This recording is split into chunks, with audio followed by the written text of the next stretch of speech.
Pronto, estamos ao vivo. Bom, gente, boa noite a todos. Parece que eu estou no culto de domingo, todo mundo fala oi. Olá, boa noite. Oi.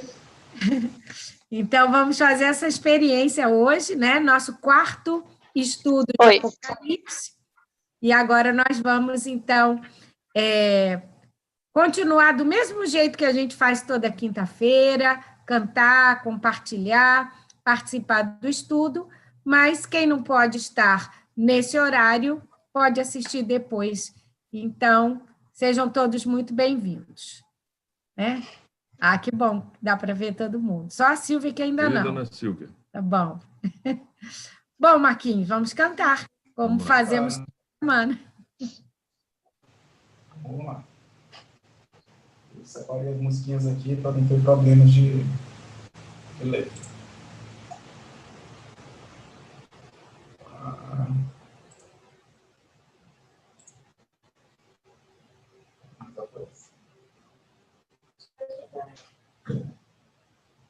A Dona Silvia apareceu. Vamos lá. Eu preciso tirar o fone de ouvido, que eu me ouço aí, não posso me ouvir.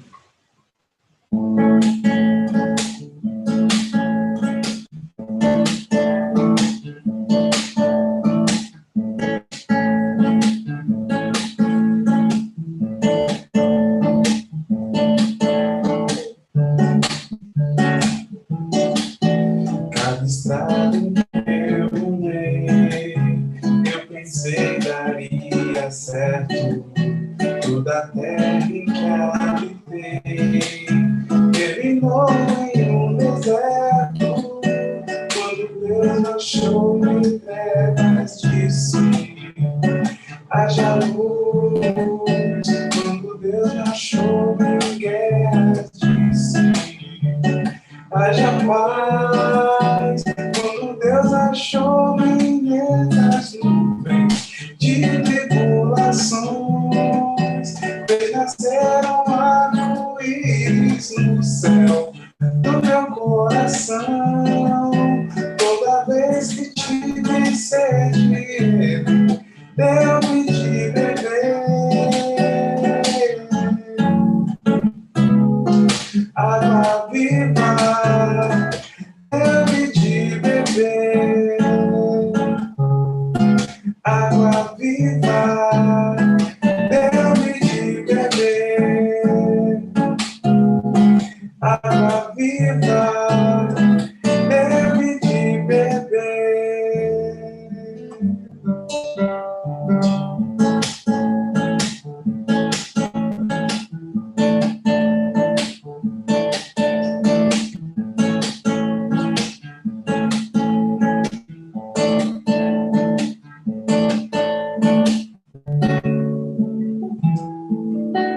Cada estrada em que eu andei, eu pensei daria certo.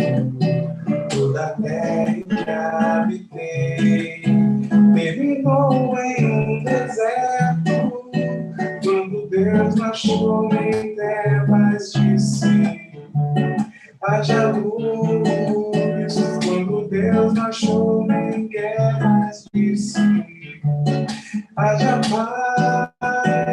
Quando Deus achou em densas nuvens de tribulações, fez nascer um arco-íris no céu do meu coração. Toda vez que eu tive sede, deu-me de beber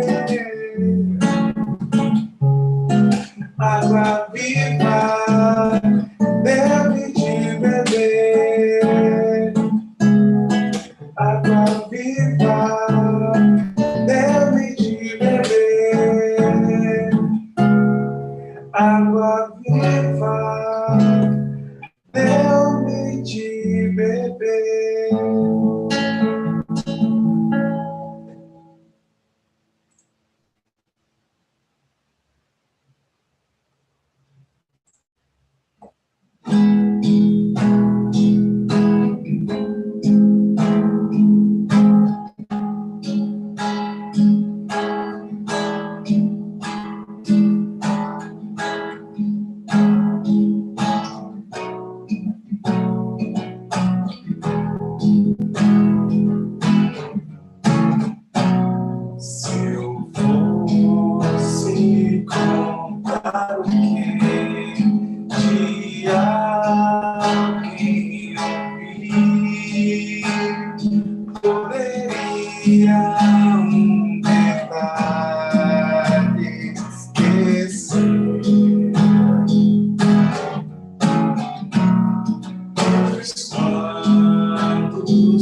tem sido o nosso refúgio de geração em geração.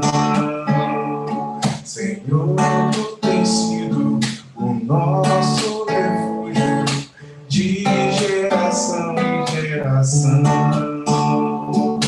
Antes que os montes nascessem e se formassem a terra e o mundo, de eternidade a eternidade, tu és Deus. De eternidade a eternidade, tu és Deus. Senhor, tu tens sido o nosso refúgio de geração em geração. Senhor, tu tens sido o nosso refúgio de geração em geração. Antes que os montes nascessem e se formassem a terra e o mundo, de eternidade a eternidade, tu és Deus. De eternidade a eternidade, tu és Deus. Para hoje,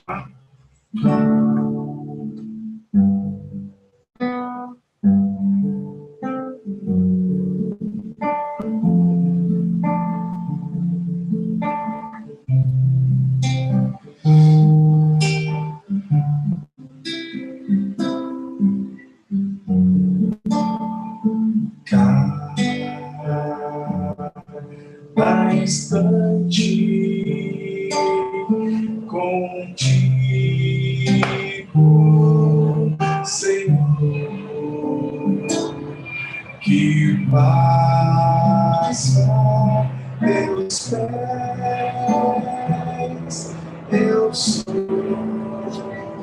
mais feliz.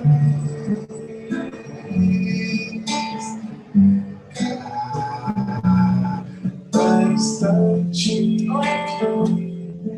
contigo, Jesus,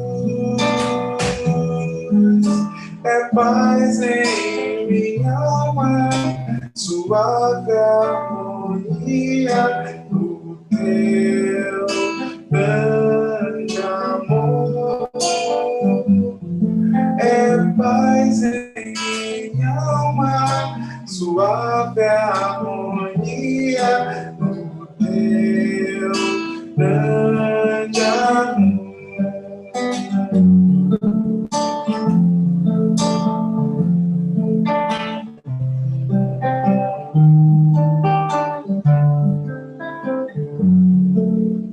Cada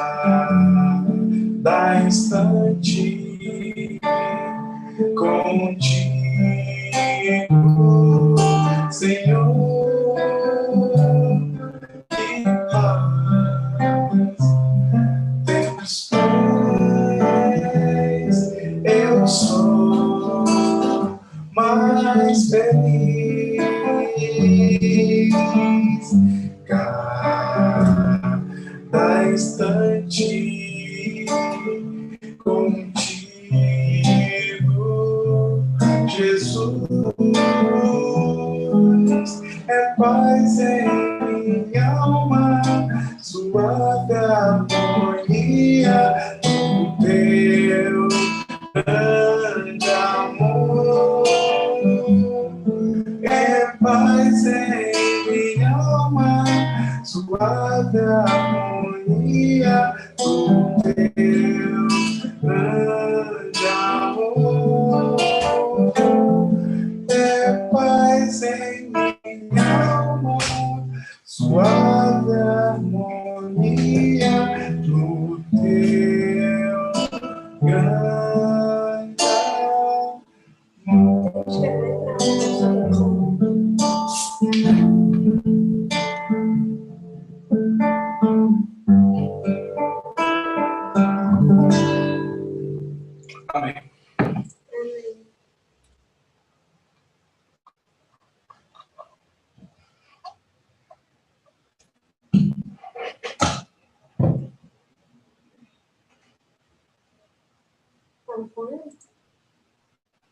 Oi.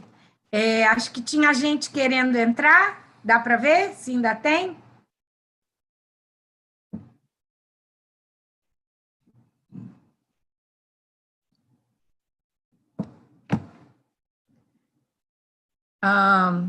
Pelo menos a Odla que me mandou uma mensagem, que estava esperando. Eu acho que tem que entrar de novo, porque ela saiu da fila de espera.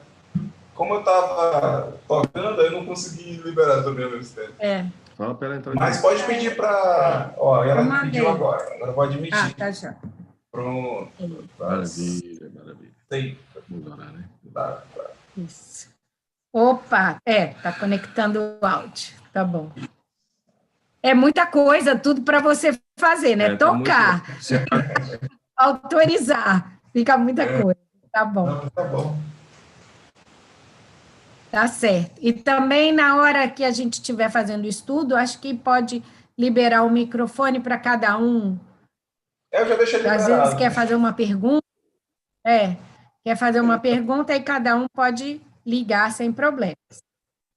E também, no meio do louvor, a nossa internet caiu, aí a gente voltou, então isso também acontece. Mas a gente vai orar agora, e especialmente pelo Carlos, que acabou de colocar uma mensagem no grupo, nós vamos orar por ele. Eu quero saber se alguém mais tem algum pedido, pode falar ou escrever, para nós orarmos também.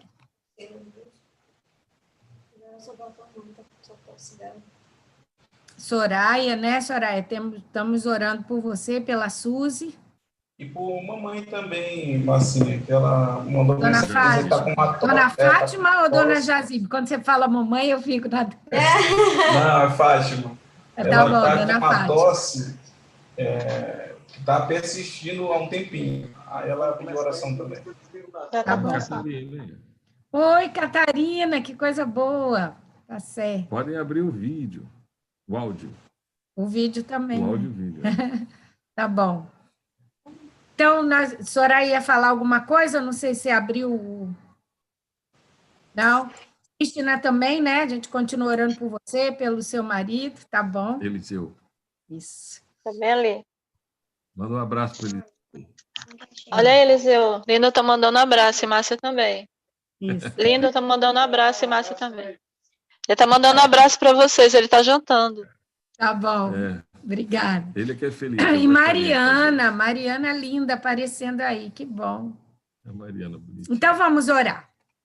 Pai, eu te louvo, Senhor, por mais uma vez podermos nos reunir para estudar a tua palavra. Ó Pai, que teu Espírito haja com poder nas nossas mentes, no nosso coração, iluminando, Senhor, o nosso entendimento para aprendermos aquilo que o Senhor quer nos ensinar.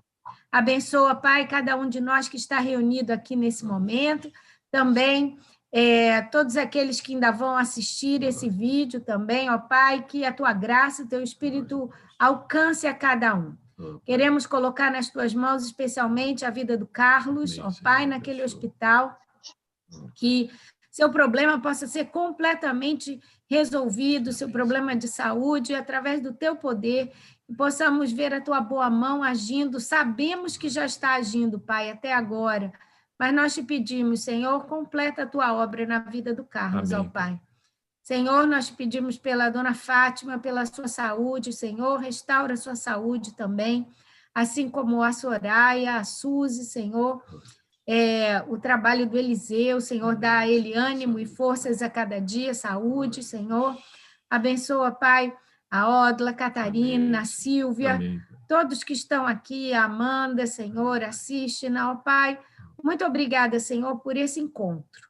Abençoa a vida do Marquinhos, o seu trabalho também como técnico tão importante nesse tempo em que estamos vivendo. Cuida dele, Senhor, de toda a sua família. Abençoa-nos, é o que nós te pedimos em nome de Jesus. Amém. Então, daremos continuidade, né? Esse é o quarto estudo do livro de Apocalipse, e nós vamos ler o capítulo 2, versículos de 1 a 7. como nós falamos nos estudos anteriores, os capítulos 2 e 3 são 7 cartas para 7 igrejas do próprio Senhor Jesus, né, via João, para os anjos dessas igrejas, de cada igreja. E por isso a gente vai fazer um apanhado, né, das 7 igrejas, mas vamos trabalhar igreja por igreja, tá? Dá para tirar aqui? E então nós vamos ler, começando a ler o texto que está projetado aí no Apocalipse, capítulo 2, verso 1 a 7, que está aí na tela, no slide. Tá? Ao anjo da igreja em Éfeso, escreva: estas são as palavras daquele que tem as 7 estrelas em sua mão direita e anda entre os 7 candelabros de ouro. Conheço as tuas obras, o seu trabalho é árduo, e a sua perseverança.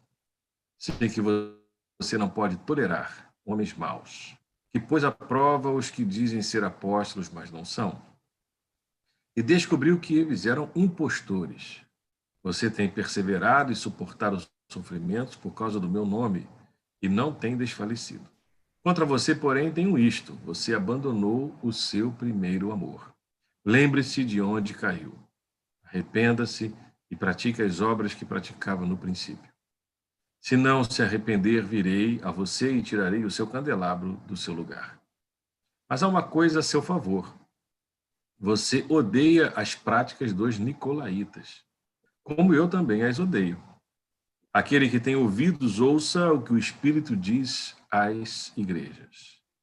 Ao vencedor darei o direito de comer da árvore da vida que está no paraíso de Deus. Amém. O Senhor assim nos abençoe. Vocês podem acompanhar aí com o texto nas Bíblias de vocês também. E... Marquinhos. Por favor, Marquinhos, pode mudar. E a gente vai, então, conversar sobre essa carta, a primeira carta que abre as 7 cartas para as 7 igrejas. E uma coisa importante que a gente precisa saber de início, que essas 7 cartas, elas se referem tanto a igrejas locais, né, que existiam naquela época, como também a totalidade das igrejas daquela região, que não eram só 7. Haviam outras igrejas além dessas 7. Então, essas cartas se dirigem tanto a uma igreja concreta, local, como também ao conjunto, né, daquelas 7, 8, 9, 10, 30 igrejas. Essas 7 igrejas foram escolhidas por serem principais, por serem mais referenciais, né, para a fé, para o testemunho daquela época. Eram comunidades principais da região da Ásia Menor. Tá? E como nós falamos semana passada, essas cartas são dirigidas ao anjo de cada igreja, ao anjo da igreja em Éfeso, escreve. E nós esclarecemos já que, para nós, o sentido de anjo aqui não é um anjo de asas, como nós temos esse no imaginário. Volta, por favor. De que cada igreja tem um anjo. Eu me lembro de um livro que saiu no final dos anos 80, início dos anos 90, chamado Este Mundo Tenebroso. É claro que, se vocês quiserem ler, é interessante, mas não é o mundo que é tenebroso, mas o livro que é tenebroso, porque o livro trazia a ideia de que cada igreja tinha um anjo. Né? Eu não sei de onde ele tirou essa ideia, mas explorou bem essa ideia, como se cada igreja tivesse ali, né, uma figura de um anjo de asa, essas coisas assim. Mas a palavra anjo significa mensageiro. Aqueles e aquelas que portam a mensagem de Deus, pregadores e pregadoras enviadas pelo Senhor para a sua igreja. Então, o pastor da igreja pode ser o anjo da igreja? Sim.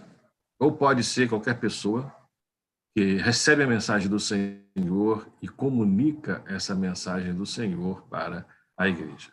Nesse slide há um comentário que fala um pouco do contexto dessas 7 igrejas. e eu vou ler um pouco, vai ser um pouco cansativo, mas é importante para entender a totalidade dessas cartas. Em cada uma das 7 igrejas mencionadas no Apocalipse, é importante ver a presença de judeus. Judeus viviam suas vidas segundo as tradições judaicas, mas sem desprezar a participação em atividades urbanas.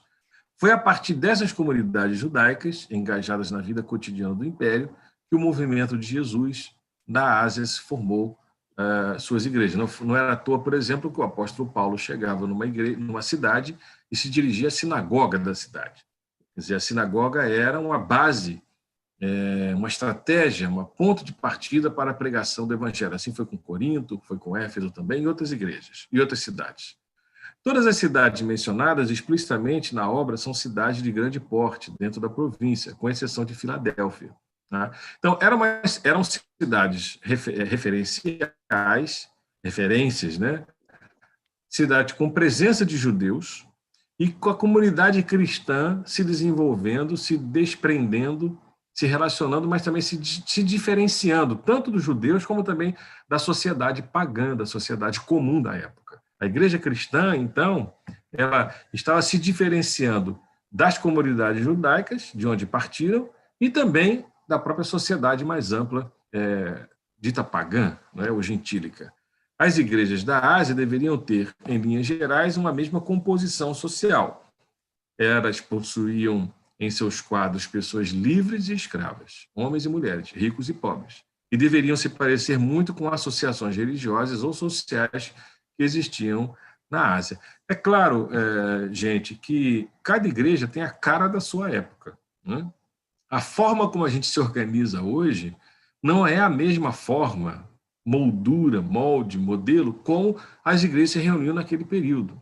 As igrejas tinham a semelhança das associações civis, religiosas, sociais e civis daquela época, que a gente pode até conversar um pouco mais como é que era isso, né? Então, quando Jesus falou para o carcereiro, crê no Senhor Jesus, serás salvo tu e tua casa, o sentido de casa aí não é o sentido que a gente tem hoje. Era, na verdade, um conjunto de famílias agregados que pertenciam a uma comunidade familiar, que tinha o seu patrono, ou até mesmo as suas patronas. Então, é diferente.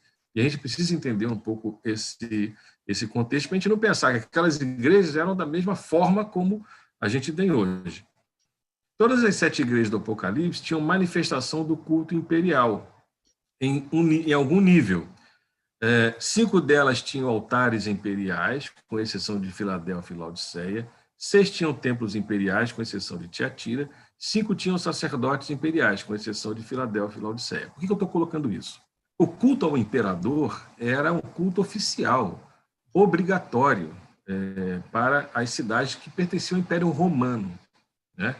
E as cidades que melhor manifestavam a sua devoção ao imperador, que era colocado como um deus, essas cidades recebiam mais privilégios do Império Romano, né? Ou seja, as cidades mandavam suas riquezas, seus impostos para Roma, e Roma, de alguma forma, devolvia esses impostos para as cidades, como uma permuta, uma troca. Então, quanto maior e melhor o culto ao imperador, mais forte era mais favorecida era essa cidade. Claro que era um jogo de interesses. E podemos pensar no conflito que as igrejas cristãs estão vivendo, porque elas não participariam, vamos dizer assim, desses festivais. Mas alguns dentro das igrejas participavam desses festivais, ou dessas festas públicas, com animais sacrificados, com festas pagãs, religiosas, e o povo da igreja estava lá. E isso dava um problema, né? Naquela época. E esse transfundo tem muito a ver com aquilo que Jesus está falando para cada uma dessas igrejas. Tá? Qualquer dúvida, depois a gente pode conversar no debate. Pode passar, Marquinhos. Esse slide é só para a gente relembrar, porque nós já vimos que igrejas eram essas, né? Éfeso, Esmirna, Pérgamo, Tiatira, Sardes, Filadélfia e Laodiceia. Ainda tem aqui a ilha de Patmos, né, que destacada, que pertencia à cidade de Mileto. Tá? Éfeso era uma cidade muito importante. Eu vou falar um pouco dela, porque é essa primeira carta que que João está levando, né, para enviado por Jesus. Pode passar, por favor. Ótimo. Então, Éfeso era a sede da província da Ásia, situada na península da Ásia Menor, né? E Éfeso era uma cidade privilegiada. A estimativa é que, do primeiro para o segundo século, que é o auge da cidade de Éfeso, ela devia ter cerca de 250 mil habitantes. Tá? Talvez esse número seja exagerado, mas é uma possibilidade. Então, vejam que uma igreja nessa cidade portuária, comercial, igreja é uma cidade que tinha, além do culto ao imperador, a deusa Artemis, a deusa Diana, era uma igreja, uma cidade de presença judaica, tá? Se vocês verem no fundo dessa foto, lá no fundo à esquerda, existe uma construção que é uma biblioteca, a Biblioteca de Celso, né? E essa rua que vocês estão vendo aí é uma rua do comércio, era o shopping da época, né? Ou seja, Éfeso não existe mais hoje. Éfeso é uma cidade que foi destruída por um terremoto, né? Ao fundo vocês veem ali um lago, né? Na verdade é uma cidade portuária, e mudou a geografia dessa região e a cidade foi soterrada, praticamente soterrada. O que nós estamos vendo aqui é, sim, o que sobrou e o que está sendo desenterrado da cidade de Éfeso. Daí a gente precisa pensar como era importante essa cidade e a igreja que ele estava, a igreja fundada pela missão do apóstolo Paulo, em que João também foi pastor dessa igreja. Timóteo foi enviado, também foi pastor dessa igreja de Éfeso. Tá? Então, essa carta que abre as 7 igrejas é endereçada para uma igreja que era referência, para uma igreja que era muito importante, dentro de uma cidade também muito importante. Pode passar, Marquinhos. O próximo slide é uma representação. Eu achei esse slide na internet que eu achei interessante. Depois a gente pode conferir se a veracidade ou a exatidão, né? Mas é uma projeção do que era a cidade de Éfeso, né? Uma possível reconstrução. À esquerda, lá no canto, né? Em cima, você tem o porto, né? O teatro, né? E todas as instituições que faziam parte da cidade, os banhos, os templos, a biblioteca à esquerda aqui, o número 20, tem uma legenda aqui no final, que se você quiser depois conferir, você pode conferir, mas veja que era uma cidade de uma construção muito complexa, né? Em que você tinha um fluxo, né, de viajantes, comerciantes, uma administração pública, burocratas, administradores, né? A presença do próprio Império Romano. Éfeso tinha sido uma cidade grega, né?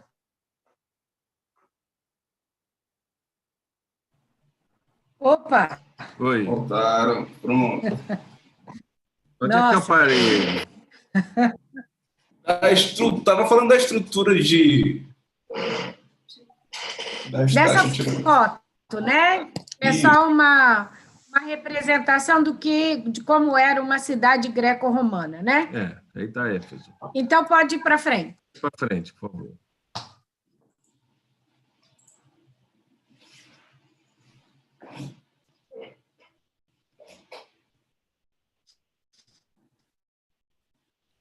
Aí estão mais, na verdade são 3 imagens, né?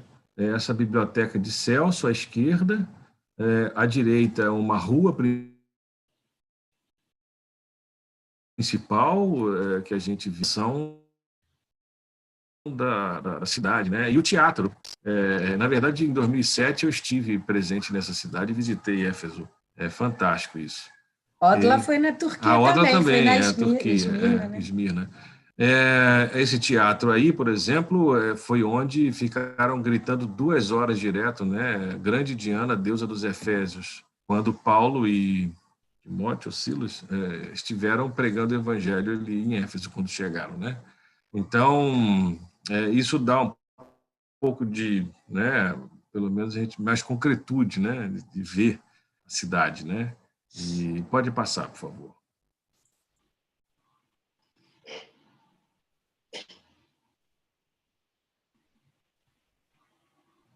Pode passar, Marquinhos. Passei. Será que caiu a gente? Não, a gente ouve Ah, você. então nós...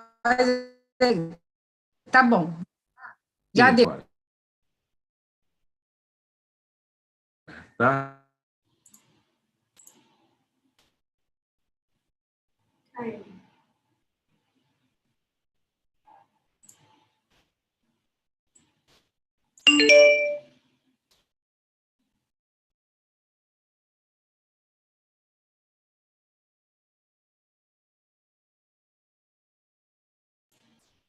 Hoje a internet no Rio tá igual o governador, caindo.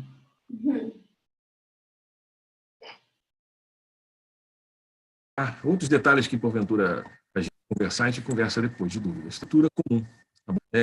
Ele faz um elogio também à igreja e ele termina a estrutura aqui. Só que em alguns itens não aparecem, como a gente vai ver. Então, por exemplo, como que Jesus se identifica à igreja de entre os 7 candeeiros de ouro? Ou seja, ele conduz os pastores, os anjos das igrejas, e ele anda entre os 7 candeeiros, é aquele que passeia, que atravessa, que está entre o seu povo, a igreja que é o seu corpo. Qual é a avaliação que Jesus faz da igreja de Éfeso? E a gente pode perguntar, se Jesus viesse na nossa igreja, qual seria a avaliação que ele iria fazer? E aí, a avaliação que ele faz da igreja de Éfeso é a seguinte: eu conheço as tuas obras, eu sei qual é a tua conduta, você trabalha muito, você é muito operosa, uma igreja que tem perseverança, você não tolera homens maus, pessoas que são perversas, e você prova, mas que na verdade não são, e que são impostores. Né? Apóstolo 171. Isso já tinha naquela época e permanece até hoje. Então, a igreja não embarcou, vamos dizer assim, na credulidade ingênua de pessoas que se apresentavam como apóstolos. E ser apóstolo naquela época era alguém que tinha visto Jesus, que tinha conhecido Jesus, alguém que tinha uma autoridade acima das outras pessoas comuns. Então, a igreja de Éfeso era uma igreja madura para não acreditar em qualquer coisa que diziam ser de Deus, sobretudo quem era apóstolo. E uma avaliação que Jesus também faz daquela igreja é que ela tinha perseverado e suportado sofrimentos por causa do seu nome. E são oposição pelo fato dela confessar a Jesus Cristo como Senhor. Bom, até aqui essa igreja é fantástica, é uma igreja firme, sólida, uma igreja ortodoxa, uma igreja fiel, não é? Uma igreja bem organizada. Ela era uma igreja, assim, que poderia dizer, uma igreja modelo. Até aí tudo bem. Só que Jesus olha a igreja de maneira mais profunda. Se eu olhar, a gente se lembra como chamas de fogo, aquele olhar de juízo penetra e vê a coisa de maneira mais profunda. Ele tinha uma coisa contra a igreja. Esse ser contra aqui não é que Jesus está querendo acabar com a igreja. Ele tem alguma questão, uma exortação. Ele chama a atenção daquela igreja que tinha um problema. Ela tinha abandonado o primeiro amor. E a gente vai discutir depois o que significa isso. Ela perdeu o primeiro amor. Era uma igreja que fez tanta coisa por Jesus, por ele, mas que perdeu a primeira chama, a primeira paixão, o primeiro ímpeto, a primeira força de trabalho, de disposição. Já fazia as coisas de maneira um pouco mais mecânica, automática, uma igreja que se tornou mais religiosa, né? E aquela paixão, aquela coisa primeira, né, da conversão, isso tinha, então, esmaecido, perdeu o primeiro amor. E aí vem a exortação. O que Jesus fala para essa igreja? E isso serve para nós também, né? Lembre-se de onde você caiu. E eu gosto dessa exortação de Jesus, que ele fala, não é quando você caiu, e nem por que você caiu, mas onde você caiu. Aonde que você estava? Lembre-se disso. Qual foi a situação, o contexto, onde você estava, a geografia fotografia da queda, né? Mas também se arrepender, mudar a atitude, né? Mudar a postura, a forma de ver as coisas e praticar as obras que você praticava no princípio, né? Se você não se arrepender, aqui vem uma ameaça de Jesus: virei a você e tirarei o seu candelabro do seu lugar. Ou seja, tirar o candelabro do lugar significa ou extinguir a igreja, né? E a gente pode pensar de maneira e discutir quem, na verdade, pode acabar, entre aspas, prevalecerão contra a igreja. Mas Jesus pode ter um plano para essa igreja e deslocá-la, retirá-la, ou mesmo extingui-la, se esse for o sentido. Então, como que a questão do primeiro amor é fundamental para a vida cristã e para o modo da gente ser igreja. Mas Jesus ainda dá um elogio para essa igreja. Apesar desse juízo e dessa exortação, né, a igreja foi elogiada por Jesus. Tem uma coisa a seu favor: você odeia as práticas dos nicolaítas, como eu também odeio. A gente não pode pensar aqui, essa tradução é muito equivocada, em dizer que Jesus odeia, né? Ele não odeia as pessoas, ele odeia as práticas, né? A igreja também. A igreja não odiava as pessoas, odiava que as pessoas... Ódio é como se Jesus falasse: eu detesto o que essas pessoas fazem, eu não gosto disso. Assim como Jesus entrou no templo em Jerusalém e fez um azorrague de cordas, expulsou os vendilhões do templo, foi um ato de zelo. O zelo da tua casa me consome. Então, é esse zelo, não é estritamente ódio, raiva, ira, né? Mas o zelo, a responsabilidade por aquilo que é do Senhor. E a igreja não tolerava essas práticas dos nicolaítas. E quem eram esses nicolaítas, né? E aqui há uma discussão não pequena entre os 7 diáconos que foram ordenados na igreja em Atos de Jerusalém. Um deles era Nicolau. E alguns vão dizer que eram os seguidores de Nicolau que se desviaram da fé. Mas essa interpretação é um pouco forçada, precisa ter outras bases que não se encontram. Nicolaítas podem indicar um grupo de pessoas que estavam dentro da igreja, ou seja, uma igreja ou uma quase igreja dentro da igreja, que tinha um comportamento de negociação, de acomodação com as questões da cidade, com os cultos aos ídolos, com o comércio e com o culto ao imperador. Os nicolaítas eram negociadores da fé. Faz aqui uma crítica, se refere aos apóstolos, que se parecem apóstolos, mas não são.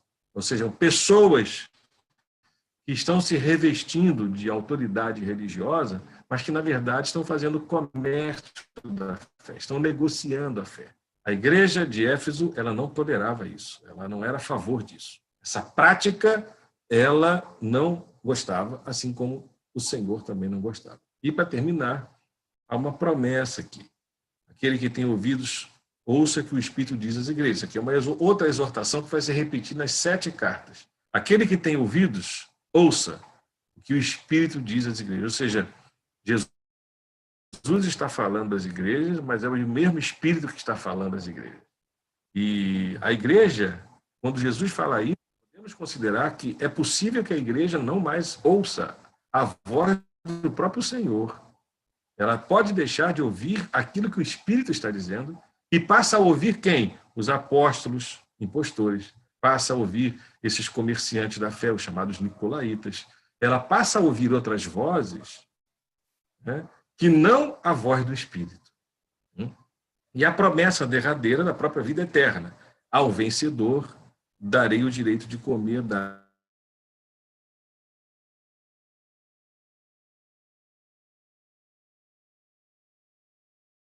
árvore da vida que está no paraíso de Deus. Ele que retorna ao primeiro amor, se arrepende e volta sempre às práticas que tinha no princípio, da motivação.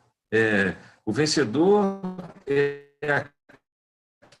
aquele que persevera na fé, que continua operoso e operante na obra do Senhor, sem descuidar da motivação, do ímpeto, da paixão primeira pelo Evangelho. Comer da árvore da vida significa, é o fruto da vida eterna, né? A promessa lá, que aconteceu lá no Éden, é reapresentado aqui como a promessa da vida eterna, que está no paraíso de Deus, quer dizer, lá no Éden. Então, aquele que perseverar até o fim será salvo, né? Diz a própria palavra. Então, o Espírito diz, ouve e obedece, porque esse ouvir aqui não é só escutar, é ouvir e obedecer, praticar e fazer. Então, essa carta, ela é um raio-x da igreja de Éfeso, e de qualquer igreja, de qualquer época, da nossa igreja também. E tornar pessoas muito trabalhadoras na igreja, no reino, mas perdendo o primeiro amor. Fazendo as coisas de maneira mecânica, religiosa, põe no automático da religião, ou da religiosidade, das leis, das normas, do regimento, né? Das regulações, das tradições, mas uma relação de paixão, uma relação de obediência, de comunhão com ele, e não uma relação automática. Tá? Então, a igreja de Éfeso, essa carta à igreja de Éfeso, ela é uma referência, uma igreja que tinha problemas, mas que ela não estava vendo os seus problemas. Organizada, tinha culto, não é? A igreja que tinha estrutura, organização, assembleia, vamos dizer assim, de alguma forma, né? Uma igreja estabelecida, tinha sido fiel na perseguição, mas perdeu a primeira chama, o primeiro amor. Tá? Próximo, por favor, Marquinhos, o próximo slide. Para a gente terminar com uma aplicação, né? Algumas aplicações, e a gente abre aqui a conversa e o debate. O Senhor percorre entre as igrejas e conduz os seus mensageiros. Ele tem as 7 estrelas nas mãos. Os verdadeiros mensageiros, os verdadeiros anjos, aqueles a quem Jesus envia, ele os conduz, ele os comanda, ele os orienta. E Jesus está entre as igrejas, ele passeia da sua assistência, do seu pastoreio, do seu cuidado. O Senhor conhece a sua igreja, a avalia e a exorta. E essa é uma atitude que nós precisamos ter sempre, de receber do Senhor o que ele conhece da gente, como que ele avalia e o que ele tem para nos exortar. Qualquer igreja de qualquer época precisa estar aberta a essas 3 atitudes do Senhor Jesus. E o que é perder o primeiro amor? Eu já expliquei aqui. Nós corremos sempre esse risco de perder essa primeira paixão, esse primeiro compromisso com Cristo. Mas na sua vida, na nossa vida, na nossa igreja, será que a nossa igreja perdeu o primeiro amor? Como recuperar esse primeiro amor? Existe aqui o risco da ortodoxia, da organização, da instituição, da vida formal da igreja, mas que perdeu a vida, perdeu o vigor, perdeu a chama, né? Perdeu a espiritualidade, perdeu a verdadeira comunhão.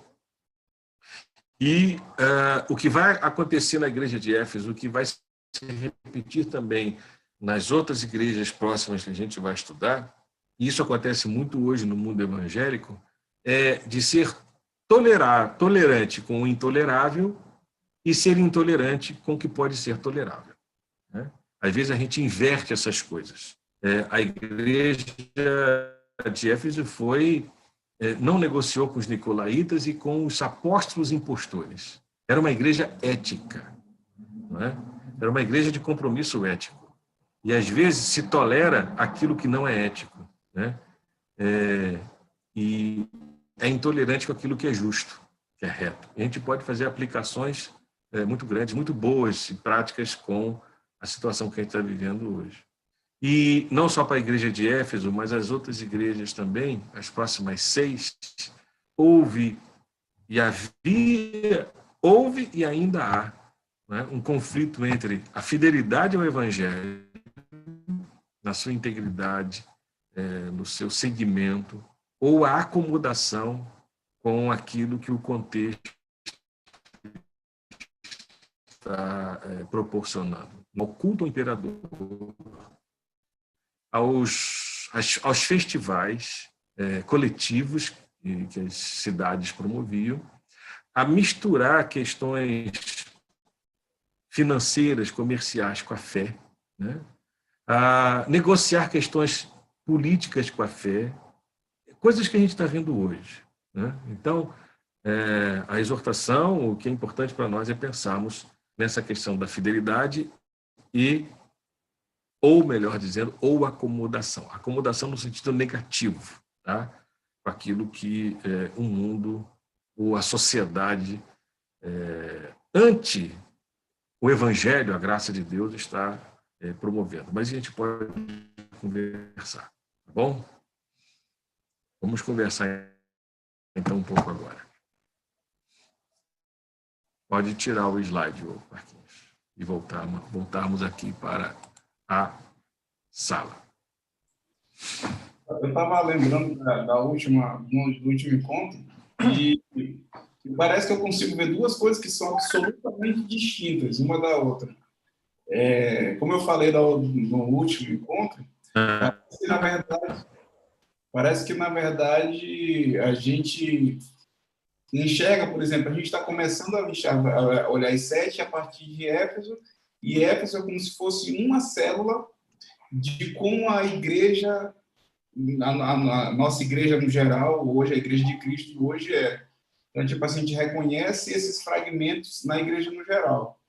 Isso é um ponto. E o que eu também consigo ver que é completamente o oposto disso, é que, na verdade, a igreja hoje, a igreja de verdade, não a igreja... Porque tem a igreja que é completamente oposta a Éfeso, né? Que ouve o que não deve ouvir, ouve quem não deve ouvir.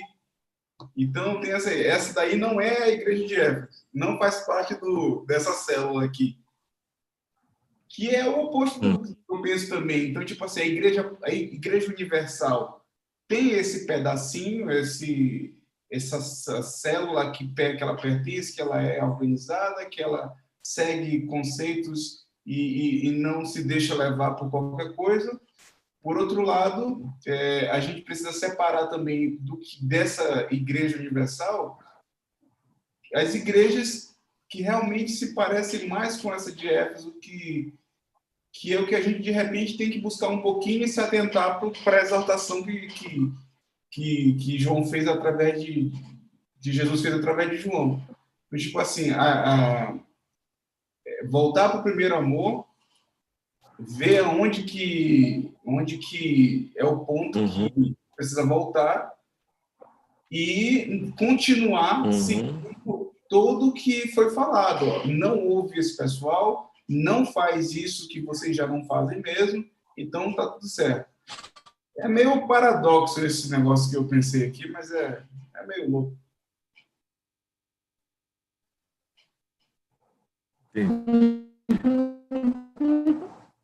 Mas serve.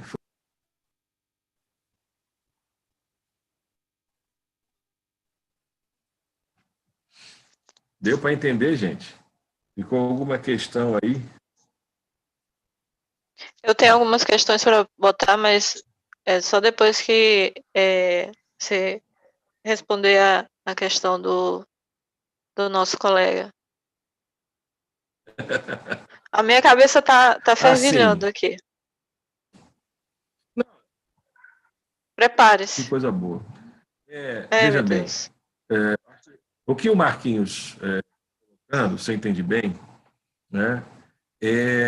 Éfeso é como se fosse um espelho, né? Uma igreja padrão, né? E qualquer igreja hoje tem algo de Éfeso. Pode ter algo de Esmirna, de Pérgamo, de Tiatira, Sardes, né? Ou igrejas que são Éfeso do que Laodiceia. Então, a gente pode fazer esse comparativo, né? É como se fosse uma comparação e um contraste. A nossa igreja, ela tem... O que a nossa igreja tem de Éfeso? O que ela não tem? O que ela precisa ter? Né? Seja como for, a exortação de Jesus é a questão do primeiro amor, é central aqui.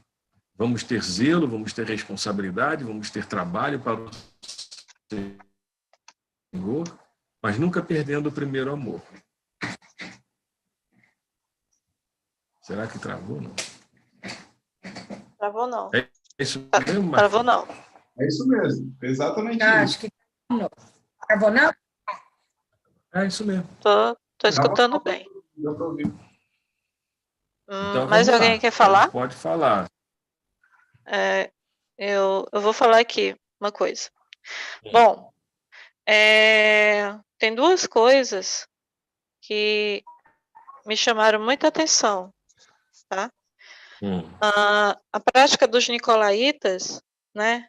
Aí eu voltei para Mateus, onde Jesus é tentado por Satanás, né?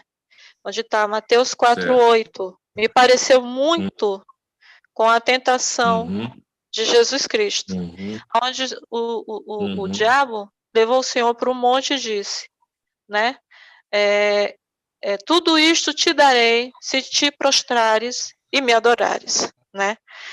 Eu vejo, né, a prática dos nicolaítas muito como essa tentação, né, de Satanás de levar a igreja e, olha, tudo isso aqui me pertence. Eu te dou tudo isso. Se tão somente tu deixar de ser uma igreja cristocêntrica ou não formar uma igreja cristocêntrica e abrir uma igreja que pareça ser uma igreja cristocêntrica, né? Que faça um marketing parecido, que pareça ser, chame atenção para Cristo, mas que, na verdade, o alvo é o mundo, o alvo é o meu mundo, é o mundo, é a glória do mundo, porque o mundo jaz no maligno, porque a palavra de Deus diz isso, né? Então, na hora que eu vi a tua explicação sobre a prática dos nicolaítas, que eu também tinha essa explicação dos nicolaítas, do Nicolau e tal, aí quando você falou disso e que você foi explicar, aí me veio exatamente essa passagem de Mateus. Bom, isso é um ponto. Faz sentido. Não sei se eu estou certa. A outra coisa né? A outra coisa é sobre a ética cristã, que é do slide final que você levantou, sobre o colapso que a gente está passando na questão da ética cristã. A prática nicolaíta, exatamente como pano uma ligação com esse colapso da ética cristã, e especialmente aqui no Brasil. Né? Que a gente vê, né? Eu, pelo menos, acho terrível. Eu vou falar aqui exemplos, mas tem irmãos que dizem assim, político fulano de tal não presta, empresa fulano de tal não presta, mas não quer, por exemplo, dentro da ética cristã, dar a César o que é de César. Ou, quando é o imposto de renda, né, não agir de forma correta. A gente critica muito lá fora, mas a gente não faz análise da gente como igreja. Agora, já levando como a igreja como um todo, né? A ética cristã dentro da igreja, né? E o colapso que a gente está passando, né? De ver várias igrejas se levantando e fazendo, como você falou,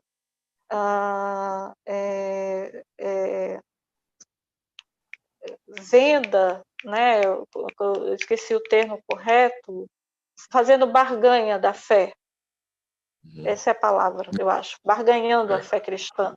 Olha, eu te vendo cristãos desde que você me dê esses benefícios, esses, aqueles, o título de ministro tal, o poder da empresa tal, tal, e tal, e tal, e tal. E aí a gente vê muitos líderes. Aí eu vou para aquilo que meu marido me mostrou outro dia, né? Não basta ser apóstolo, agora tem um patriarca.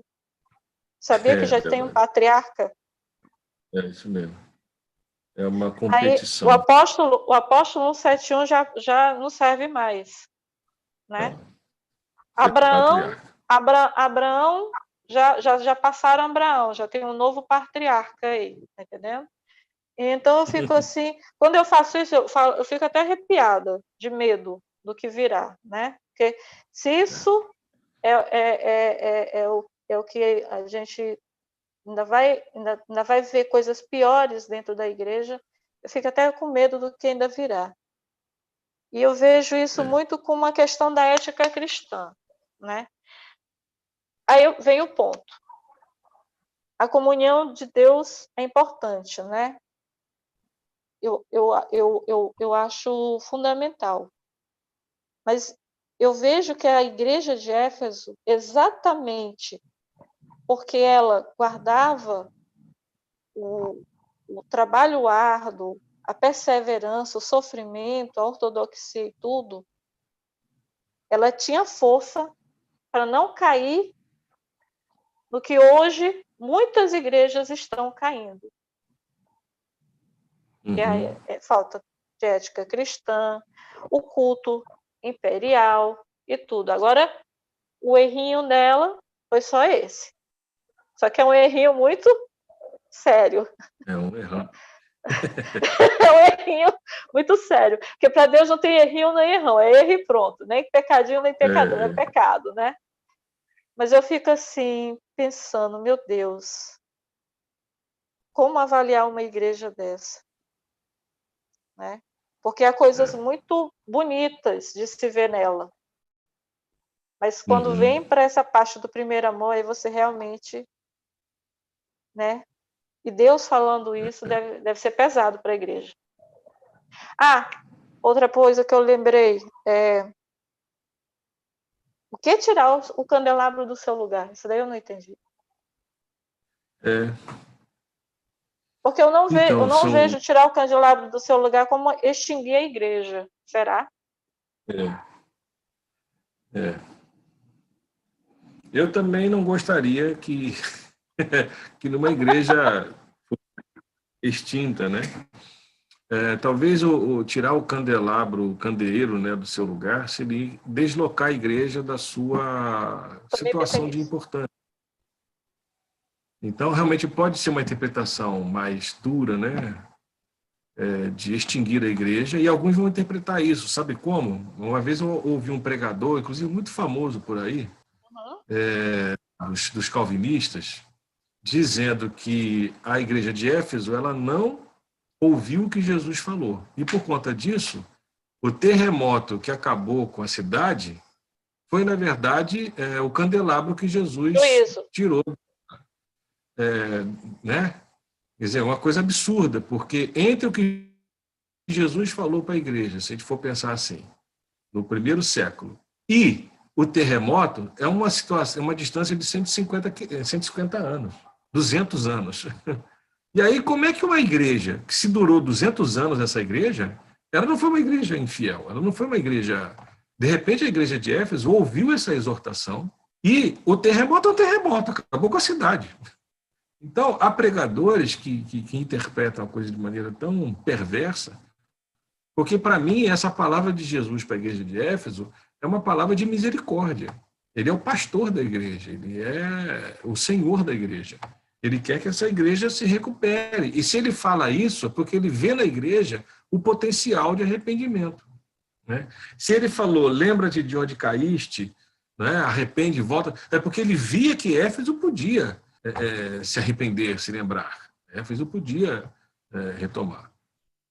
Né? Então, e realmente você colocou questões muito importantes aí. Os nicolaítas representam qualquer pessoa, qualquer grupo que faz da fé cristã um meio de ter vantagens.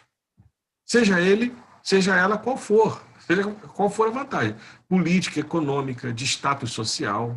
Né? Quer dizer, o ser evangélico, o ser cristão, era uma um instrumento, né, uma ferramenta para eu me dar bem, né, de alguma forma, de negociar. E não um compromisso com Cristo do martírio, do sofrimento, da obediência, da ética.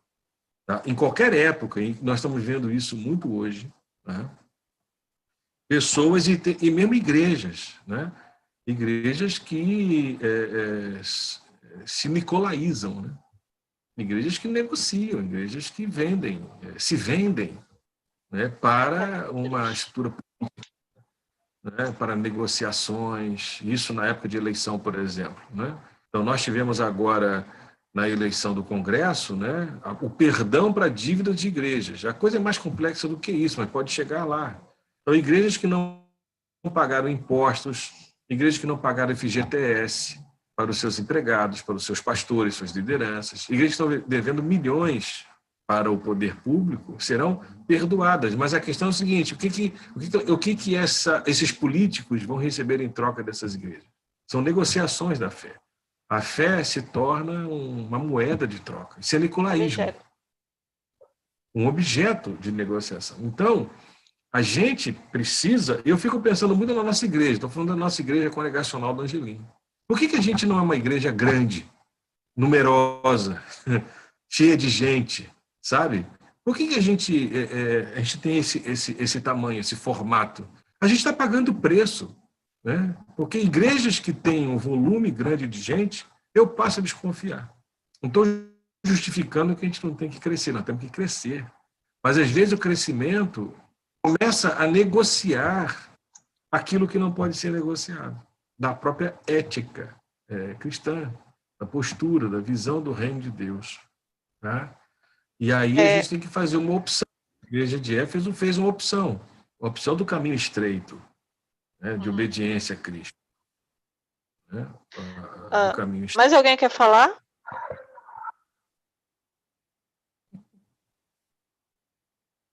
Porque se tiver alguém para falar, eu deixo a minha pergunta para depois eu mando para o Lindo. A Soraya. Acho que a Soraya. Deixa a Soraya. Pensando no seguinte, essas práticas que a gente tem visto, né, nas igrejas, elas acabam também, de certo modo, ajudando a afastar os cristãos do primeiro amor. Né? E o que nós, cristãos, podemos fazer, como nós podemos voltar a esse primeiro amor e, de certa forma, nos blindar contra tantas coisas erradas que a gente vê no meio cristão e que a gente diz, eu não pertenço a isso, eu não faço parte disso, eu não concordo com isso, e a gente se vê, não, como a Citina falou, a gente se pergunta, isso realmente é ser cristão? Isso realmente, né, a gente não concorda, a gente se vê num outro mundo bem distante da maioria. Digamos assim, como o senhor acabou de falar, a nossa igreja é pequena, e a gente vê que a gente acaba sendo a minoria que pensa de uma forma diferente do que a maioria. E a gente se vê, de certa forma, imprensado. A gente vai para o noticiário e a gente vê as pessoas falando de cristãos que a gente não concorda que sejam cristãos, a gente se questiona se são cristãos. E aí, de certa forma, isso não acaba afastando realmente a gente, as pessoas, os cristãos do primeiro amor, e como a gente poderia mudar isso, como a gente poderia melhorar isso? É uma pergunta importantíssima, né, Soraya? Eu acho que blindar é meio difícil, né?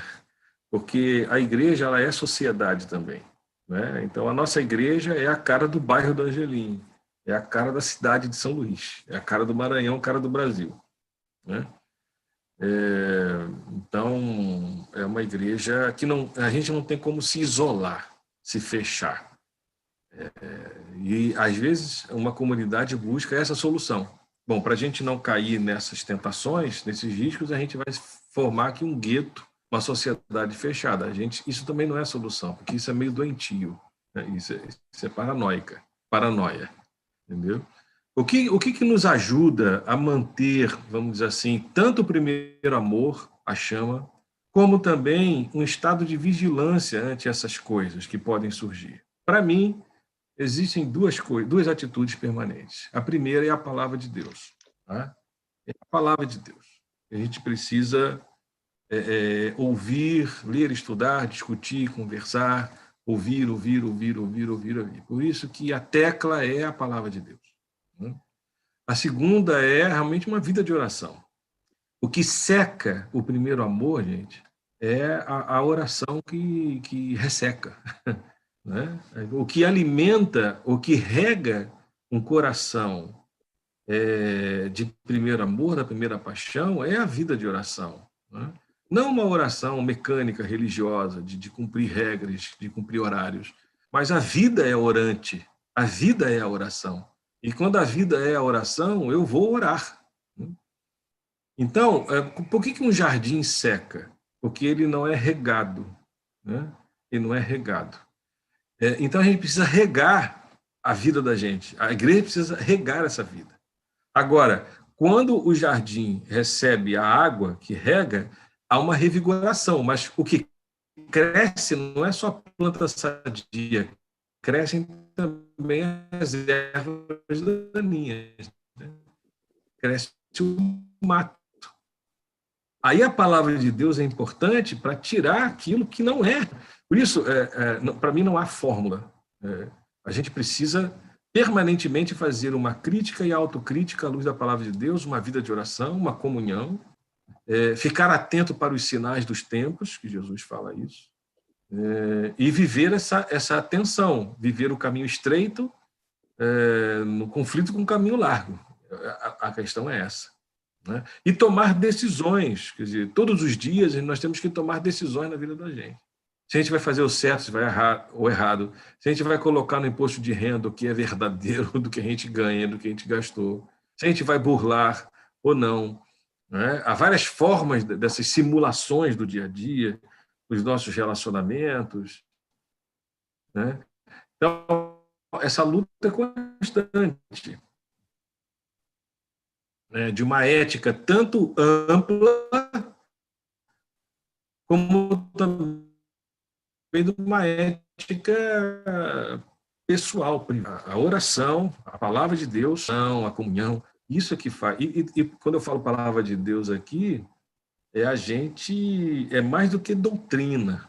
Nossa igreja tem doutrina, mas a doutrina em si, a doutrina pode me engessar, né?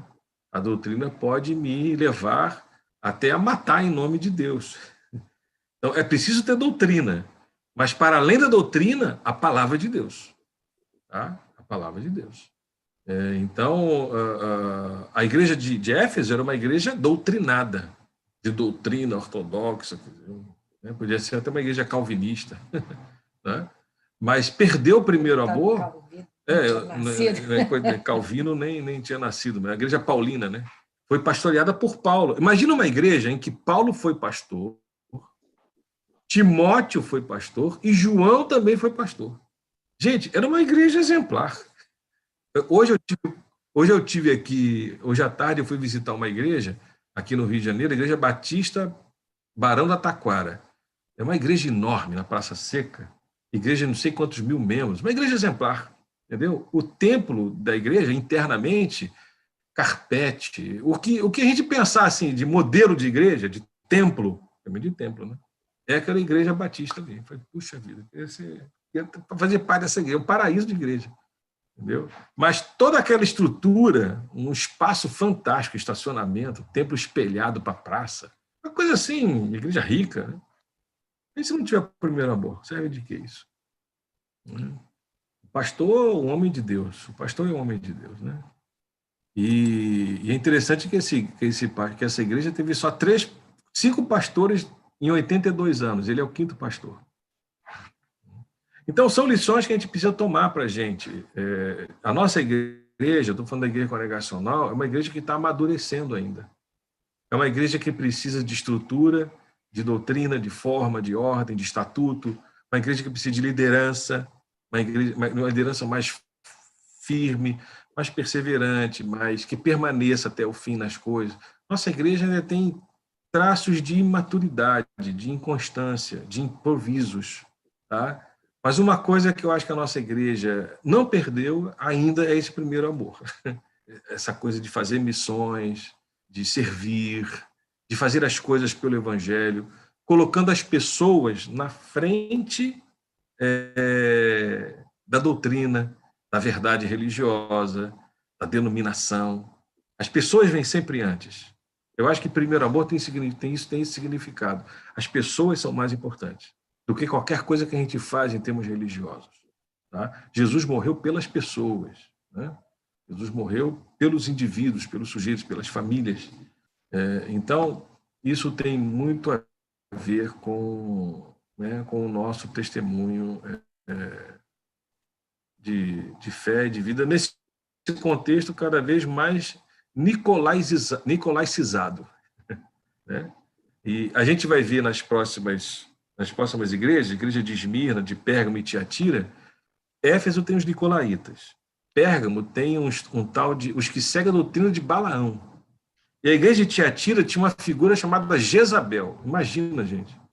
Era uma igreja assim com membros assim muito, né? E Jesus assim na ferida, tá bom? E a gente tem que se ver, né, nessas igrejas aqui. Uma pergunta aqui da Cístina. Você é contra ou a favor que igreja milionária pague impostos? Eu sou a favor de que os ricos paguem impostos. Se eu sou a favor disso, as igrejas ricas têm que pagar impostos também. Sabe?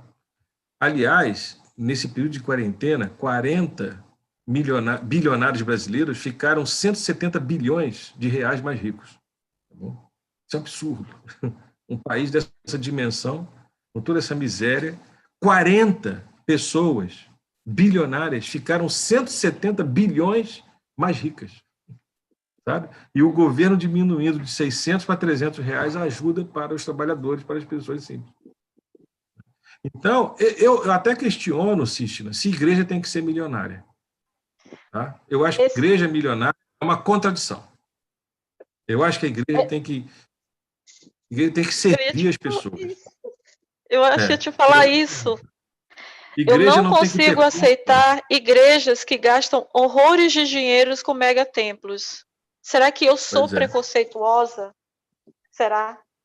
Porque tem templos assim tão suntuosos, como o Templo de Davi, por exemplo, né? O Templo de Salomão, né?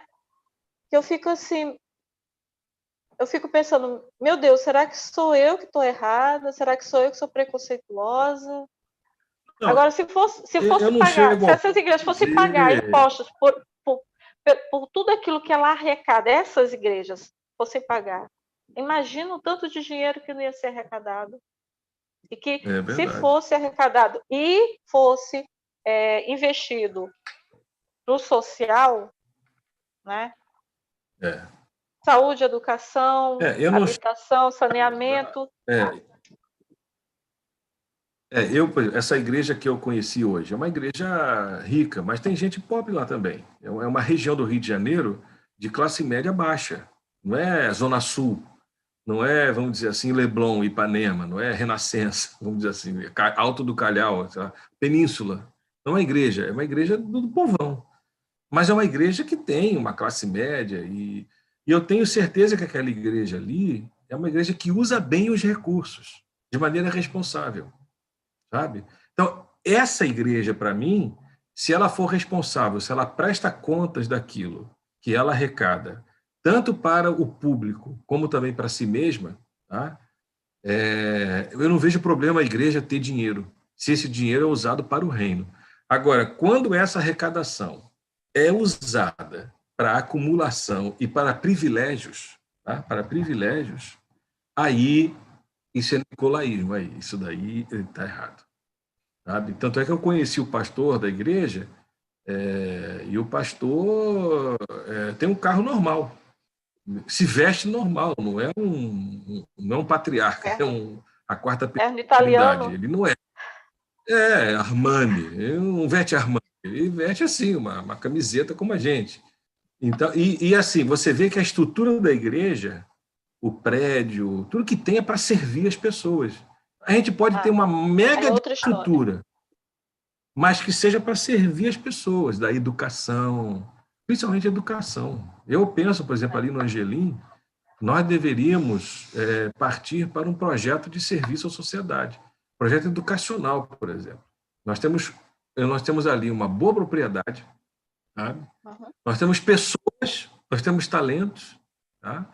E a gente podia estar servindo ao entorno ali do Novo Angelim, por exemplo, que é uma parte carente de invasão, né?